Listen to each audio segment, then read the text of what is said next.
Hi ಎಲ್ರಿಗೂ ನಮಸ್ಕಾರ. ನಾನು ನಿಮ್ಮ ಕಾರ್ಯಟ್ ಹುಡುಗ. ನಾವು ಇವತ್ತು ಕಾಟಿ ಟು ಗಂಗಾವತಿಗೆ 32 ಕಿಲೋಮೀಟರ್ ನೈಟ್ ಎಲ್ಲ ಪಾದಯಾತ್ರೆ ಮಾಡ್ತಾ ಇದ್ವಿ. ಯಾಕಂದ್ರೆ ಗಂಗಾವತಿಯಲ್ಲಿರೋ ಚನ್ನಬಸವೇಶ್ವರ ದೇವಸ್ಥಾನದ ಜಾತ್ರೆ ಮಹೋತ್ಸವ ಇತ್ತು. ಪ್ರತಿ ವರ್ಷ ಹೋದಂತೆ ಈ ವರ್ಷನೂ ಹೋಗ್ತಿದ್ವಿ. ಈ ವಿಡಿಯೋನ ಕೊನೆವರೆಗೂ ನೋಡಿ. ನಾವು ಮತ್ತೆ ನಮ್ಮ ಹುಡುಗರು ಸೇರ್ಕೊಂಡು ಇವತ್ತು 32 ಕಿಲೋಮೀಟರ್ ಪಾದಯಾತ್ರೆ ಮಾಡಕೊಂತೀವಿ. 2025ಕ್ಕೆ ನಮ್ಮ ಊರು ಬಿಟ್ಟು ಒಳ್ಳೆ ಮತ್ತೆ 2026ಕ್ಕೆ ವಾಪಸ್ ಬರ್ತೀವಿ. ನಾವು ಇಲ್ಲಿದ್ದ ಬಿಡೋದು 10 ಗಂಟೆಗೆ ಅನ್ಕೊಳ್ಳಿ. 10 ಗಂಟೆಗೆ ಬಿಟ್ಟು ಅಲ್ಲಿ ರೀಚ್ ಆಗೋದು ಎಷ್ಟು ಗಂಟೆಗೆ ಅಂತ ನೋಡಿ. ನಾವು ವರ್ಷ ಹೋಗ್ತಿದ್ವಿ ಪಾದಯಾತ್ರೆ ಮಾಡಕ. ಈ ವರ್ಷನೂ ಬ್ಲಾಗ್ ಸ್ಟಾರ್ಟ್ ಮಾಡಿನಲ್ಲ, ಈ ವರ್ಷ ಬ್ಲಾಗ್ ಸ್ಟಾರ್ಟ್ ಮಾಡ್ಕೊಂಡು ಅಂತ ಪಾದಯಾತ್ರೆ ಏನೋ ಕಂಪ್ಲೀಟ್ ಆಯ್ತು ಅಂತಂದ್ರೆ ನನ್ನ ಅಕೌಂಟ್ ನಾವು ಒಂದು 10K ಫಾಲೋವರ್ಸ್ ಮಾಡ್ಬೇಕು.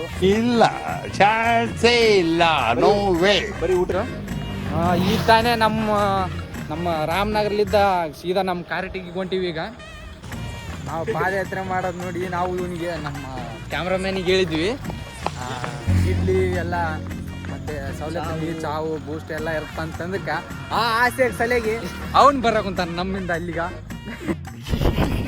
ನಾವು ತೋರಿಸ್ತೀವಿ ಎಲ್ಲಿ ಗಾಡಿ ನಮ್ಮ ಪ್ರಯತ್ನ ಎಷ್ಟಾಗುತ್ತೆ ಅಷ್ಟು ಮಾಡ್ತೀವಿ. 32 ಕಿಲೋಮೀಟರ್ ಪಾದಯಾತ್ರೆ ನಡ್ಕೊಂಡೇ ಹೋಗ್ತೀವಿ.